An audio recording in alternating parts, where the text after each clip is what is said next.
তটিনীকে phone করে পরশুরামের ব্যাপারে সব সত্যি জানিয়ে দিল সৌরভ।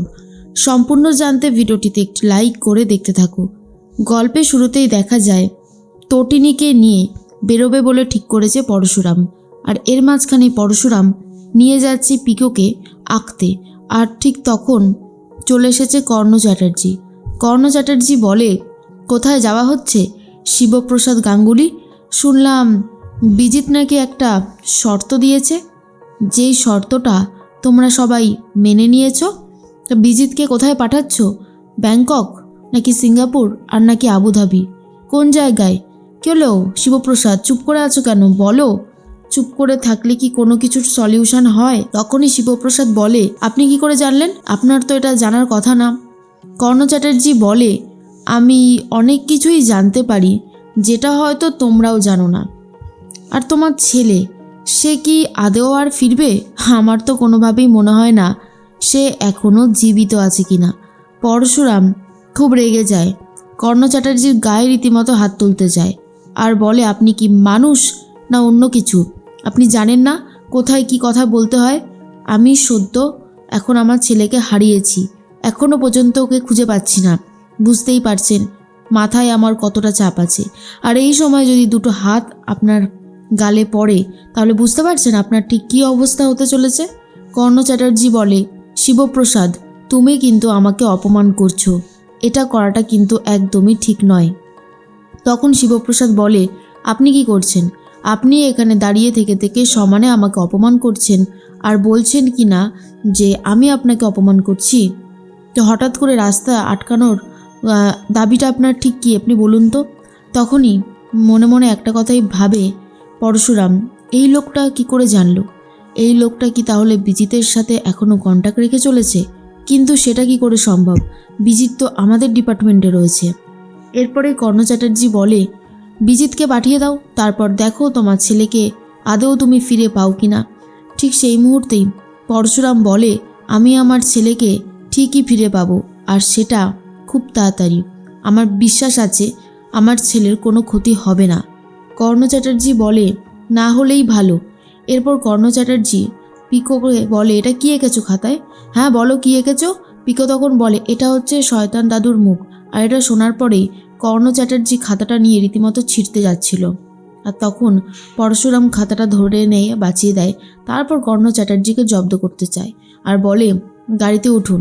এখন তো নর্মাল গাড়িতে যাচ্ছেন, এরপর সববাহী গাড়িতে আপনাকে যেতে হবে কর্ণ চ্যাটার্জি।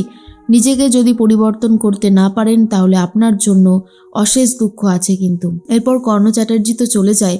তখন বলরামকে ফোন করেছে পরশুরাম আর বলে, বলরাম, খবর পাচার হচ্ছে।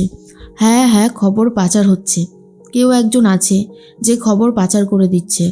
বিজিতকে নিয়ে যে আমরা যাচ্ছি, ব্যাংককে পাঠিয়ে দিচ্ছি, এই খবরটা কর্ণ চ্যাটার্জি জেনে গেছে। তখনই বলরাম বলে, কি বলছিসটা কি তুই? পরশুরাম বলে, আমি একদম ঠিক কথাই বলেছি, কোনো কিছু ভুল বলিনি, যা বলছি তা একদম ঠিক কথাই। তখনই পরশুরাম বলে, খবর নিয়ে দেখ কে এই কাজটা করছে। বলরাম বলে, সৌরভ, ও ছাড়া ডিপার্টমেন্টের খবর আর অন্য কোথাও পাচার হবে কি করে? টাকার কাছে সবাই বিক্রি হয়ে যায়। এর মধ্যেই তটিনীকে ফোন করেছে সৌরভ আর বলে, আপনি আমাকে চিনবেন না, কিন্তু আপনাকে আমি একটা কথা বলছি, যেই কথাটা শুনলে আপনি চমকে যাবেন। আপনার ছেলেকে খুঁজে আনার জন্য ওই পরশুরাম রীতিমতো উঠে পড়ে লেগেছে। স্পেশাল ব্রাঞ্চ থেকে আপনার স্বামীকে পাঠানো হচ্ছে, আপনাকে তুলে দেওয়া হবে বিজিতের হাতে। হ্যাঁ, আপনার স্বামী আপনাকে ঠিক 12টার সময় নিয়ে যাবে বিজিতের হাতে তুলে দেওয়ার জন্য। তারপর বিজিতের পোষা গুন্ডাগুলো আপনাকে শেষ করে ফেলতে পারে। সেটা কি আপনি জানেন? অনেক সমস্যায় পড়তে চলেছেন আপনি। এইসব শোনার পরে তটিনী বলে, কে বলছেনটা কি আপনি? আপনি কে বলছেন? কিন্তু সৌরভ নিজের পরিচয় দেয় না আর বলে, আমি কে বলছি সেটা জেনে আর কি হবে? আপনি কার সাথে সংসার করছেন সেটা অন্তত জেনে রাখুন, তাহলে আপনার কাজে দেবে। এরপরে তটিনীকে সমস্ত সত্যিটা বলে দিলে তটিনী তো ঘাবড়ে যায়। সৌরভ ফোনটা কেটে দিয়ে বলে, বিজিতের বলা কথাগুলো উগড়ে দিয়েছি, এবারেই হবে আসল খেল।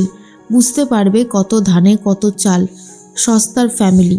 এরপরে বলরামের বস জিজ্ঞেস করে, কি হয়েছে? দেখে মনে হচ্ছে কোনো একটা প্রবলেমে পড়েছ। বলরাম তখন বলে, হ্যাঁ, প্রবলেম একটা হয়েছে। আমাদের মনে হচ্ছে সৌরভ খবর পাচার করছে। বিজিতের খবর সৌরভ পাচার করে দিচ্ছে কর্ণ চ্যাটার্জির কাছে। আর এটা শোনার পরে চমকে গেছে বস আর বলে, তাই নাকি? তাহলে তো সেইভাবে সৌরভকে জব্দ করতে হবে, এছাড়া তো আর কোনো উপায় দেখতে পাচ্ছি না। এর মধ্যেই চলে এসেছে পরশুরাম আর বলে, তুমি রেডি হয়ে গেছো? চলো, আমাদেরকে বেরোতে হবে। তটিনী তখন বলে, তুমি আমাকে এত ভালোবাসো, বিয়ের এত বছর হয়ে গেছে, তাও তোমার ভালোবাসা আমার প্রতি কমেনি। আচ্ছা, আমি যদি শেষ হয়ে যাই তুমি ভালো থাকতে পারবে? তখনই পরশুরাম বলে, কী সব বলছো সকাল সকাল? এসব কথা বাদ দাও না, আমরা তো কেনাকাটা করতে বেরোবো বলে ঠিক করলাম, আর তুমি এখন এসব কথা নিয়ে পড়লে। তটিনী ভাবে, যে ফোন করেছিল সে কি তবে মিথ্যে কথা বলল? আর সে কেনই বা মিথ্যে কথা বলবে? আর এরপরে পরশুরাম বলে, কালকে আবার একটু 12টার দিকে বেরোতে হবে। এরপর তটিনী জিজ্ঞেস করে, আজকেই যদি কেনাকাটাটা সেরে নিই তবে কালকে আবার বেরোতে হবে কেন? পরশুরাম বলে, দরকার আছে তাই একটু বেরোতে হবে, কেন তুমি কি বেরোবে না? কিন্তু তটিনী তখন বলে, না তুমি যখন বলছো তখন বেরোতে তো হবেই, আর তো কোনো উপায় নেই। পরশুরাম বুঝতে পারে না তটিনী কেন এরকম করছে। আর অন্যদিকে পিকো নিজে নিজে একা বাড়ি ফিরছে আঁকার পরে।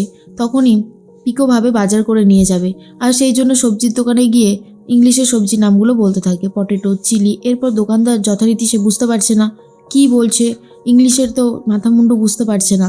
তখনই পাশে একজন ভদ্রলোক দাঁড়িয়েছিল, সে তখন বলে, তুমি বাজার করতে বেরিয়েছো? পিকো বলে, আসলে আমার ভাই না মিসিং, ভাইকে খুঁজে পাওয়া যাচ্ছে না। আমার মাম্মি অনেক চেষ্টা করছে ভাইকে খুঁজে বার করার জন্য।